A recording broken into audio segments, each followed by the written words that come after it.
Welcome to Truth Meets Fiction, your home for timeless stories, unforgettable characters, and the kind of content that stays with you long after the credits roll. Whether it's fact, fiction, or somewhere in between, you'll find it here. Let's begin. Hey, Abbott, what time is it? It's time for the Abbott and Costello Show. We're on the air for ABC here in Hollywood. Well, what are we waiting for? Let's go with the Abbott and Costello Show.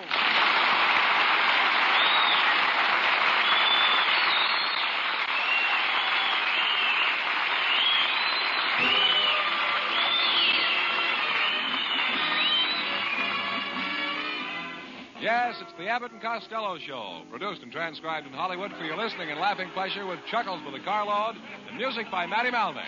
So hold on to your chairs, folks, for here they are, Bud Abbott and Lou Costello.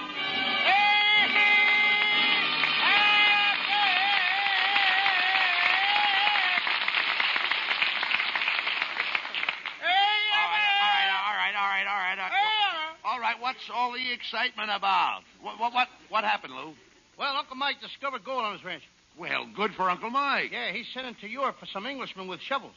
He's sending for Englishmen with shovels. What for? He figures England will want to borrow the gold sooner or later, and they might just as well come over here and help dig it up.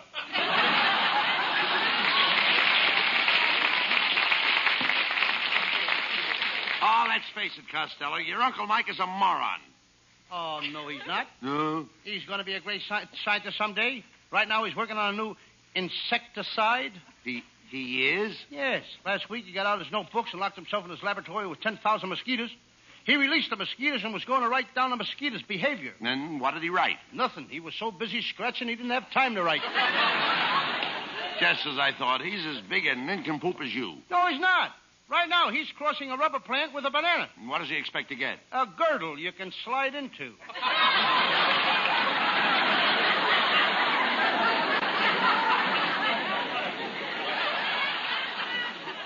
You know, your whole family are jerks. Look, by the way, what was that silly-looking thing on the radiator of your car this afternoon? Well, you see, I can't afford a radiator cap, so I trained my little dog to sit on the radiator. Your dog sits on the radiator? Mm-hmm. Does he bark much? Only when it boils over. Well,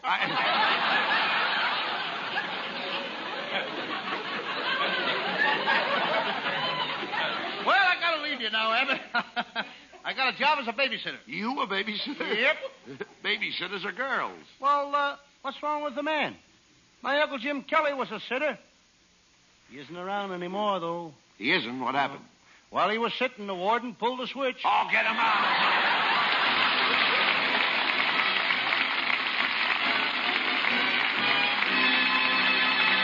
And there'll be much more of that terrific Abbott and Costello humor in a few seconds.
Take it easy. What are you so excited about? Calm down. What's the matter? I'm worried, Abbott. What do you mean?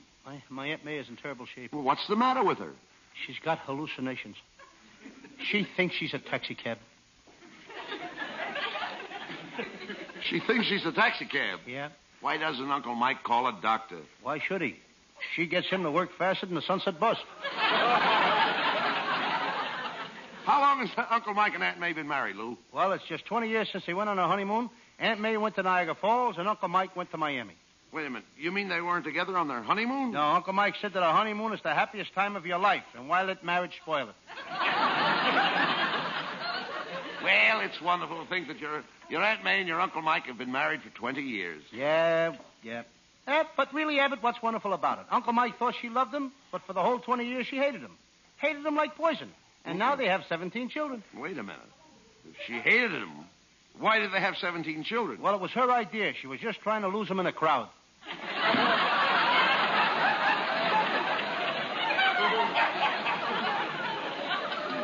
Is Aunt May mean to him, Lou? Well, she beats him up all the time. He wouldn't mind it if it wasn't for the children. The children? Yeah, they beat him, too. He must be really henpecked. Yes, he is. She tries to keep him in the house every night. Saturday, when he started to take his bath, she put 6 boxes of Jell-O in the tub so he'd get stuck.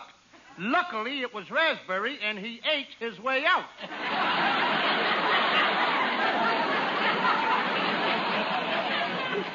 Well, they don't have a very happy home life, do they, Lou? No. Saturday night, Uncle Mike played pinochle all afternoon, and when he came home at 6 o'clock, there was no dinner on the table. Well, where was your Aunt May? Down at the bowling alley. She's down there 7 days a week. Well, that's a shame. Yep, Uncle Mike should have never got her that job setting pins. Well, look, wasn't your Uncle Mike married once before? Yeah, but his first wife passed away. Well, now that's too bad. Uncle Mike had such a tough time collecting the insurance that sometimes he almost wishes she hasn't died. What did your Uncle Mike do before he got married, Lou? Well, he was quite a Romeo, Abbott. For 2 years, he carried a torch for a girl in Pennsylvania. He carried a torch for a girl in Pennsylvania? She was a coal miner, and it gets pretty dark in those tunnels. Didn't he ever work for a living? Sure, he had a job in a canned soup factory. He was in the chicken soup division. He was a dragger. Now, wait a minute. What are the duties of a dragger in a canned soup factory? Very simple. When a 1,000-gallon tank of hot water was ready, he'd drag a chicken through it. Well, it's no wonder your Aunt May fights with Uncle Mike. Yeah. You should have seen Aunt May Sunday night, Abbott. She was so mad at Mike that she said she was going to pack her suitcases and leave him forever. Now he's really worried. He is? Yep. She ain't even started to pack her suitcases yet. What a couple they are. Mike isn't a bad-looking guy, but I can't see what he ever saw in your Aunt May. She was very popular in Patterson when she was a young girl. She was? Yes, the Patterson Electric and Power Company voted her Miss Alternating Current of 1915. Costello, that's about the year you were born back in Patterson, isn't it? Yes. I'm Patterson's favorite son. What do you mean? Just last week, the people of Patterson erected a statue in the very spot where I was born. The spot where you were born, where was that? Right in the middle of the Greyhound bus depot. You were born right in the middle of the Greyhound bus depot? It was raining and my mother couldn't get a taxi. Costello, you talk like an nincompoop. Tell me, does your whole family suffer from stupidity? Indeed not. They enjoy every minute of it.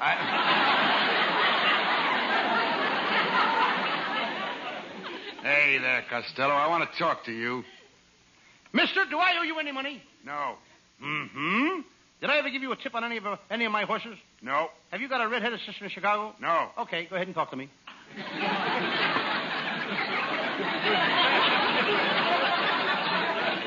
Do you give away prizes on this program?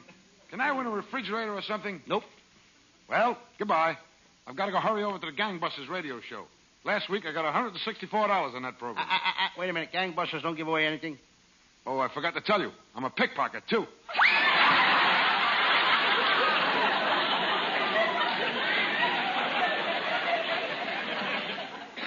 Now I know where I saw that guy, Abbott. It was the 30th anniversary party. Yours. Remember you had a swimming pool filled up with bourbon? Yeah, the whole swimming pool was filled with bourbon. What fun. Yes, I never saw so many people going down for the third time with smiles on their faces.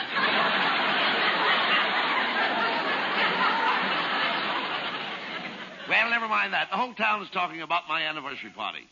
Didn't my wife Betty look beautiful? I'm very proud of my wife. Every man in town was fighting over her, but I got her.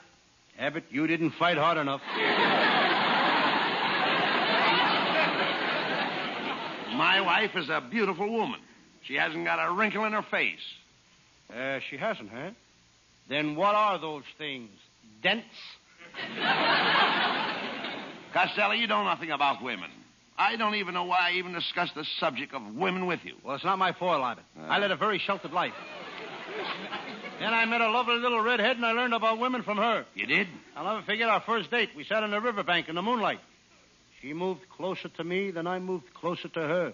Then the moon went behind a cloud. Then it happened. What? She let me tighten the string on her ukulele. Didn't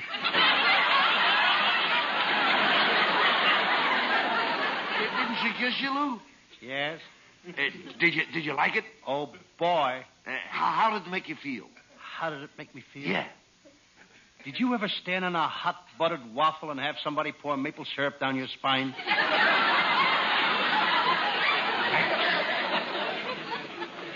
How did you get along with her, Lou? Oh, good. The second time we had a date, I took her sightseeing on a bus. Rubberneck? No, but I tickled her a little.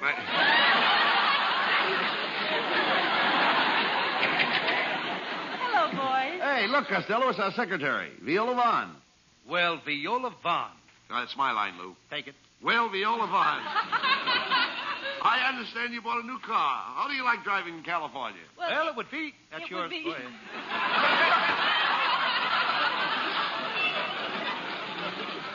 It would be all right if it weren't for the pedestrians. What's wrong with the California pedestrians? Well, I was driving down here tonight, and one of them whizzed right past my windshield. The dirty coward was pole vaulting across the street. Sneaky devils, ain't they? Viola, why don't you take me for a ride down the beach tonight? I should say not. Ah, Costello, Viola's only kidding. She really likes you, but you've got to do something to show that you like her. That's right, Costello. Do something brave. Do something brave? Uh-huh. I know what I'll do. I'll join the army and help fight the British. But we're not fighting the British. That's all the better. That way nobody can get hurt. Costello, you know, you've been acting kind of queer lately. Hey, wait a minute. Come to think of it, you're right, Viola. Yesterday afternoon, I saw him sitting up in a tree in Griffith Park. Costello, what were you doing up in that tree? Signing autographs? Signing autographs. Yes, the robins thought I was Woody Woodpecker.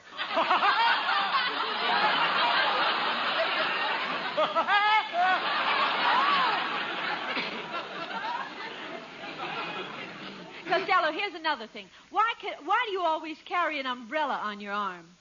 Why don't you get a girl on your arm? You know, a girl is much nicer than an umbrella. Oh, I don't know, kiddo. When you're through with a girl, can you fold her up and hang her in a closet?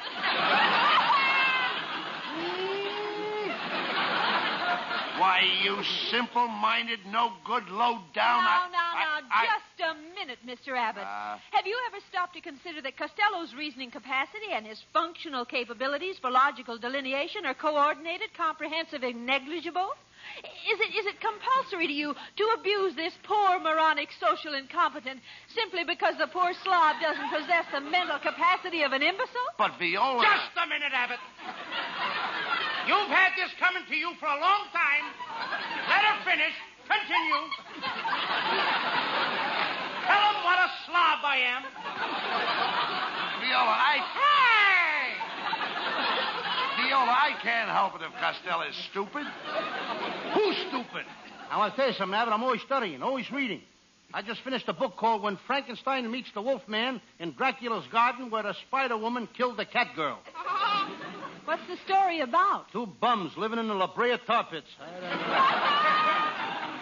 Well, I've got to go now, boys. I'm taking my painting lessons. Do you paint? Oh, yes. I draw birds with charcoal. I paint flowers in watercolor. What do you do in oil? Fry potatoes. Go on, Captain. You know, Abbott, there's a girl going places. She is? Yes, sir. And if she hurries, she can be the first one in line to collect her unemployment insurance. Oh, get him out!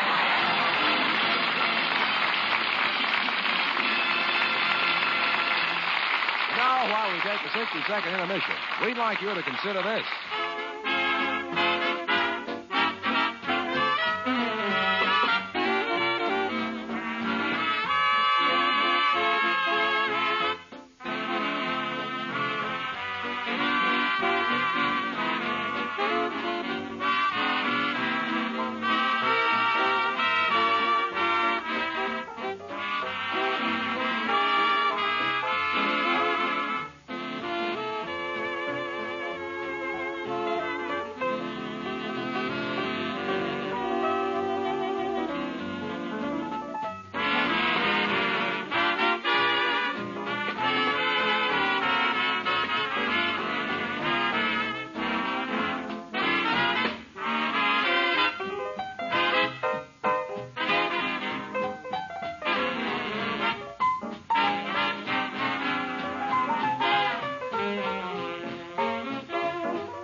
ladies and gentlemen, that singing star of the Abbott and Costello show, Hal Winters.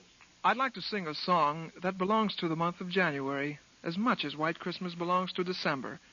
With Matty Malnick's orchestra, here is the Ralph Ranger, Leo Robin perennial, June in January.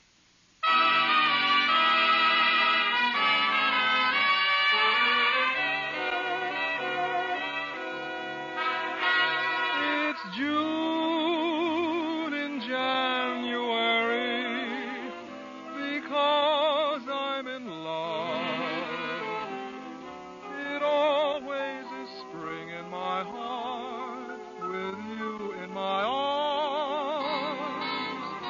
The snow is just white blossoms that fall from above.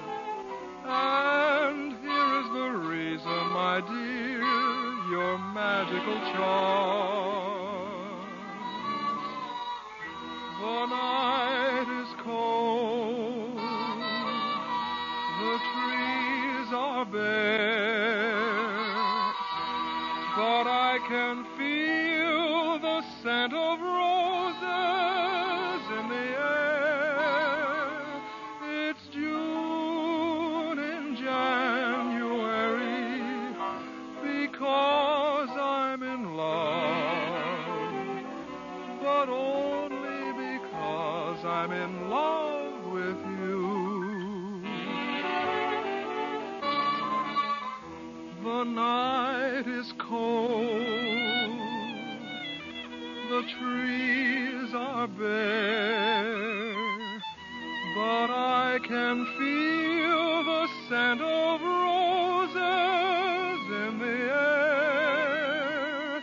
It's June in January because I'm in love, but only because I'm in love with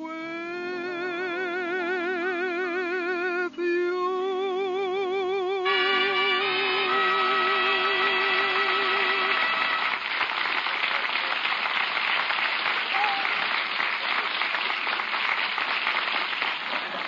Hey, Abbott. I just made an important discovery. I think I can safely announce that Governor Dewey will run for president in 1952. Oh, what makes you think that? He just started taking piano lessons. You know, Costello, ever since you started playing the part of Sam Shovel, private detective, you've got your nose in everybody's business. You've been as busy as an ant. Ants are busy. Certainly. Then why are they always going to picnics?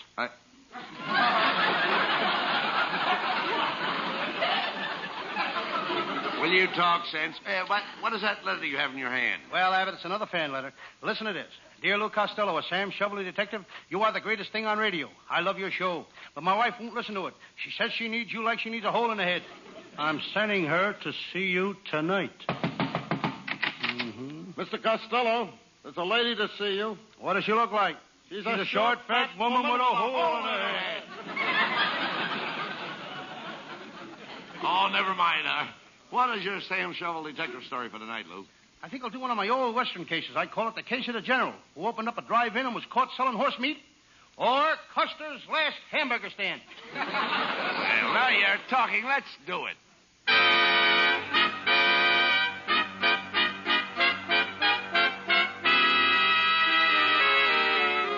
I'm Sam Shovel, private detective. I remember my first case. Three-eyed Maxie the murderer. He had three eyes. He was the only man in the world with 20/20/20 vision. And there was my second case. Terrible Tony, the toughest gangster in Los Angeles. He was a bronze giant with muscles of steel and an iron fist. I had to shoot him. May he rust in peace.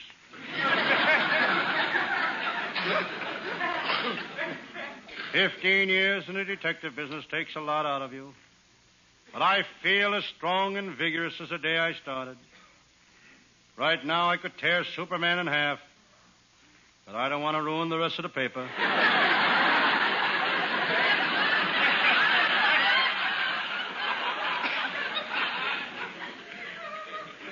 I feel kind of thirsty. I go to the sink. This Los Angeles water is getting harder every day. I glance out of my window. There's the headquarters of the Republican Club. On the window, there's a sign, GOP. I just found out what GOP means. Gone out permanently.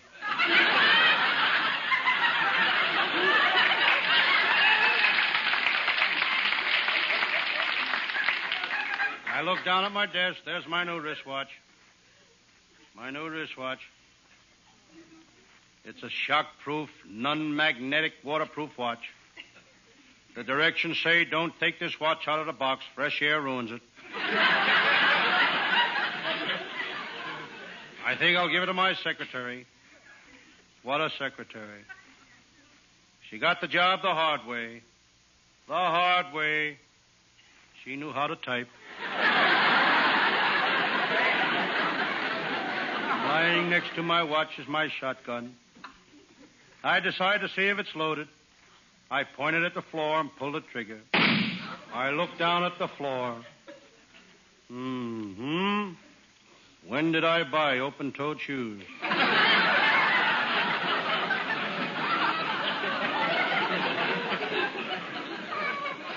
I reach in my coat pocket. Here's a wallet I found last night. I hope I can find the owner.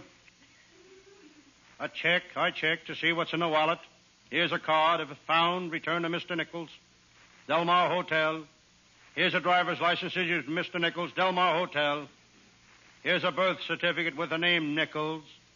Here's the pink slip for a new Hudson sedan issued to Mr. Nichols, Delmar Hotel. Well, here's $600 in cash.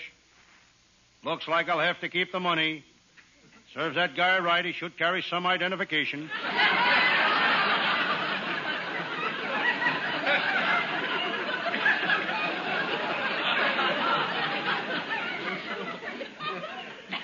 The name on the money is Washington.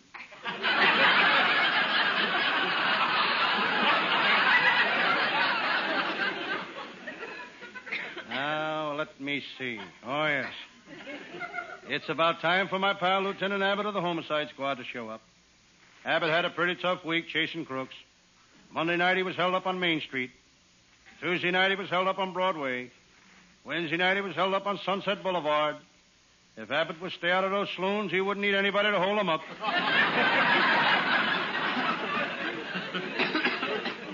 Lieutenant Abbott don't have to work. He was born with a silver spoon in his mouth. This was okay until he found out that all the other kids had tongues.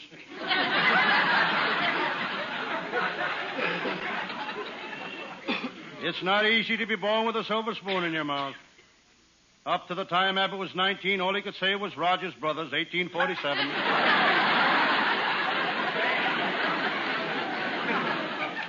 Before he became a detective, Abbott was a motorcycle cop. He was the only cop on the force that had traffic eyes. Real traffic eyes. They'd always look both ways before crossing each other. No matter what case Lieutenant Abbott goes out on, he's never stuck. Hello, Sam Shovel, private detective speaking. Hello, Sam. This is Lieutenant Abbott. Sam, what time do the vaults open in the Fourth National Bank? At 9 o'clock tomorrow morning. Not till 9 o'clock tomorrow morning? That's right, Lieutenant Abbott. You can't get in those vaults till 9 o'clock tomorrow morning. Who wants to get in? I'm trying to get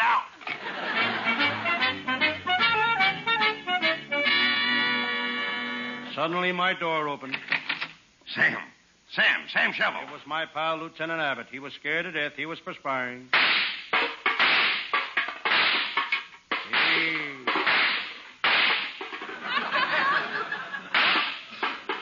He was sweating bullets.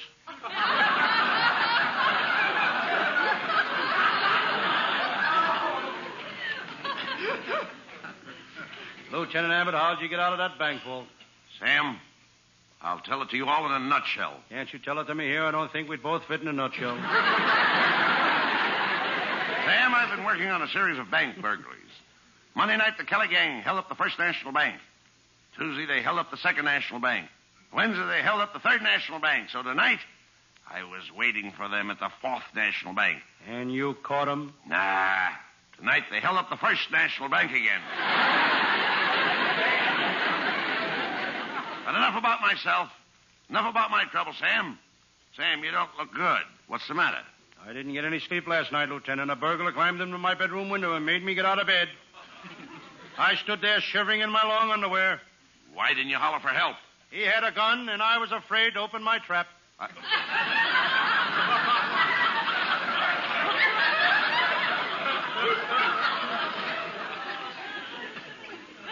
After the burglar left, I still couldn't get any sleep. I was worried about my brother Pat.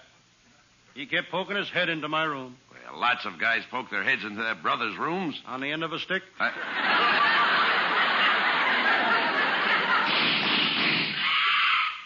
Sam, did you hear those shots? They came from the office next door. Who runs that office next door? An organization called the American Society of Patriotic Americans for the Preservation of Freedom in the United States of all and for all patriotic Americans. What do they do? They're foreign spies.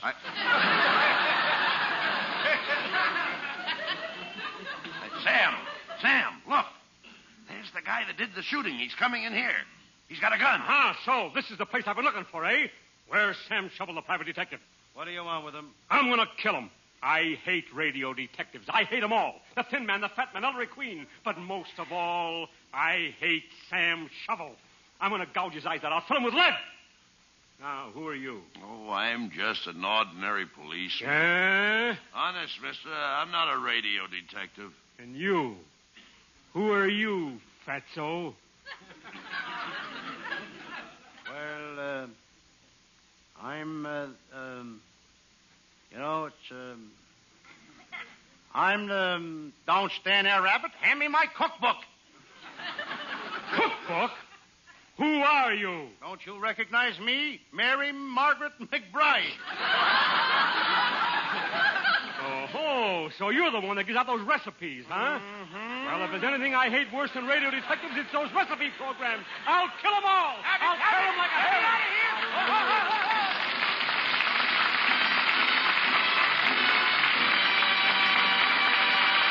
Bud and Lou will wind up tonight's hijinks in just a moment, folks, after a little advice from this fellow.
Costello, are you sure the folks at home like this Sam Shovel series we're doing?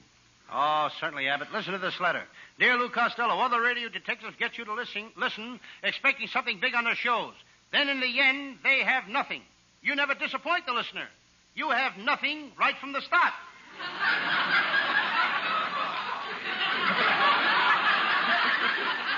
Well, now, that's quite a compliment to our writers. Oh, sure. And I'm glad they heard that fan letter, folks, because our writing staff is headed by Eddie Foreman with Paul Conlon, Pat Costello, Martin Ragaway, and Leonard Stern. And our producer is Charles Vander. See you all next Thursday. Good night, folks. Good night, everybody. Good night, everybody. It's Patterson, New Jersey. Good night, everybody, all over the world.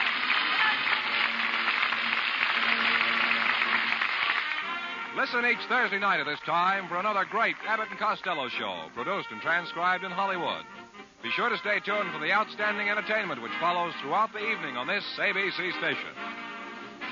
Every story leaves a trace, some in history, others in the shadows. If this one made you think, question, or shiver just a little, you're in the right place. This is Truth Meets Fiction. Until next time, stay curious, stay sharp, and don't believe everything you're told.